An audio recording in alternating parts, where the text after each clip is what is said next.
अल्हम्दुलिल्लाहिल्लज़ी बअअस लिनबिय्यिही वख्तार अस्हाबहु लिसुहबतिही अम्मा बाद फ़अऊज़ु बिल्लाहि मिनश्शैतानिर रजीम बिस्मिल्लाहिर रहमानिर रहीम वदाइयन इलल्लाहि बिइज़्निही वसिराजम मुनीरा सदक़ल्लाहुल अज़ीम। किसने कतरों को मिलाया और दरिया कर दिया, किसने ज़र्रों को उठाया और सहरा कर दिया, किसकी हिकमत ने यतीमों को किया दुर्र यतीम और ग़ुलामों को ज़माने भर का मौला कर दिया। मेरे वाजिबुल एहतराम मुरब्बी व मोहसिन अरबाब इल्म दानिश, अस्सलामु अलैकुम व रहमतुल्लाहि व बरकातुहू। आप सल्लल्लाहु अलैहि वसल्लम की सीरत के मुतअद्दिद अज्ज़ा हैं, अनगिनत पहलू हैं जिनका अहाता किसी के बस में नहीं, दस्तरस में नहीं। अलबत्ता बात को जहनों में बिठाने के लिए इतना अर्ज़ करूँगा कि हुजूर की सीरत को दो हिस्सों में तकसीम किया गया।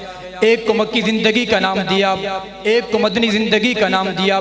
मैं उन्वान को मद्देनज़र रखते हुए मक्की ज़िंदगी पर चंद गुजारिशात आपकी समातों की नज़र करूँगा। हुजूर सरवरे कौनैन ने 53 साल का अरसा मक्का में गुजारा। 40 साल दौरे नबूवत से कबल, 13 साल दौरे नबूवत के बाद, 40 साल के अंदर हुजूर की पैदाइश का जिक्र भी आता है। पैदाइश के बाद सर्दी में सर रखना भी आता है, कैसर व किसरात के महल्लात का नजर आना भी आता है, काबा में बैतुल्लाह में जो लगे हुए बुतों का गिरना भी आता है, मक्का के राहिबों में आपकी निशानियां देखकर बेहोश होना भी आता है, आपका बचपन भी आता है, बचपन में दाइयों का यतीम समझकर छोड़ जाना भी आता है, हजरत हलीमा के मुकद्दर का जागना भी आता है, आपका शक्के सदर होना भी आता है, आपकी वालदा की वफात का होना भी आता है, दादा की परवरिश में रहना भी आता है, सारे मक्का में आपकी सदाकत का डंका बजना भी आता है, आपकी तिजारत का जिक्र भी आता है, आपका शादी करना, बेटियों का होना, बच्चों का बचपन में फौत होना भी आता है, आपका तिजारत करना भी आता है। सामईन मोहतरम, वक़्त की नज़ाकत को मद्दे रखते रखे हुए 40 साल को एक तरफा करते हुए हुजूर की 13 साल दौरे नबूवत पर बात करूंगा। जब हुजूर का आफ्ताबे नबूवत फरहान की चोटियों पे तलू हुआ तो इस पे सबसे पहले इसकी तरफ मेरी आंख से देखा भी जाता था, इसको बुरा भला भी कह दिया जाता था, इसको पत्थर भी मारे जाते थे,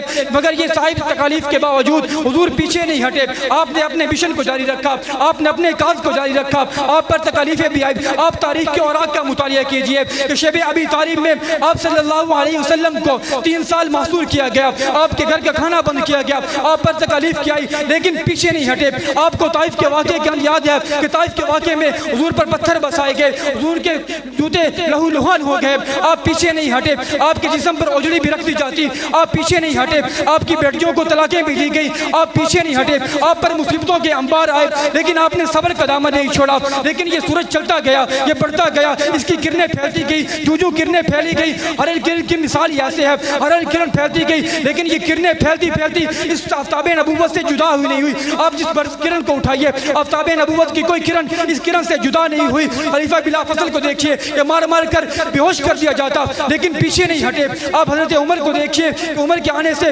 इस्लाम को क्या वक़्त मिली, लेकिन फिर भी हजरत खुबाब को तपते अंगारों पे लिटाया जाता, लेकिन पीछे नहीं हटे। हजरत सुमैया के टुकड़े कर दिए गए, लेकिन पीछे नहीं हटे।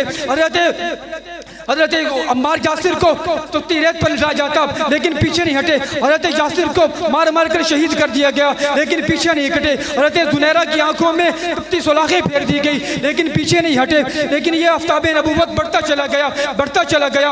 एक वो वक़्त भी था जब इसकी आंखों में आंखें डालकर बात की जा सकती थी। फिर वो वक़्त भी आया, सुलह हुदैबिया के मौके पर एक काफिर हुजूर से मुज़ाकरात करने के लिए आया। दौरान गुफ्तगू उसका हाथ हुजूर की दाढ़ी को लगा। एक सहाबी जो पीछे खड़े थे, उसने तलवार निकाली और तलवार का दस्ता उस बदबख्त के हाथ पर मारा और कहा, तुझे पता नहीं है कि तेरा हाथ नापाक है और मोहम्मद की दाढ़ी पाक है। इसलिए ये सूरज बढ़ता गया, बढ़ता चला गया। इसलिए कहता हूँ, अरब के अंदर वही मुअज़्ज़म, अजम के अंदर वही मुकर्रम, फ़ख्र आदम, इमाम आलम, अमीन मुहकम, रसूल अकरम, वमा अलैना इल्लल बलाग।